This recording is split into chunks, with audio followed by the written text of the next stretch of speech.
Hey everybody, Bjorn with Hewitt Jackson Real Estate here again today. This is going to be part one of a two-part video, so make sure you follow so you don't miss out on anything. I want to talk about getting your house ready to list. Number one, declutter and depersonalize the house, right? Family pictures, important heirlooms and knickknacks, that kind of stuff. You don't necessarily need dozens and dozens of buyers seeing that stuff, all right? Number two, clean and repair. All right, this is a step that, believe it or not, gets missed, and also people have different definitions of it. But make sure the walls are clean, dusted, fixtures are polished up, that kind of stuff. I'll even go one further and say, try to find a professional cleaner to come in. These services aren't bad, and if you think of it as an investment towards making that house move faster, it's going to pay big dividends.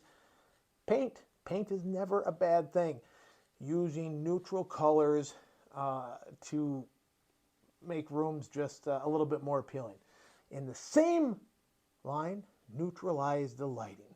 Open curtains and blinds, get the place looking nice. So when people come in, they say, "Whew, I can see myself in this house." I'll be back with the last 3-4 tips in the next part of the video. All right, we'll see you then.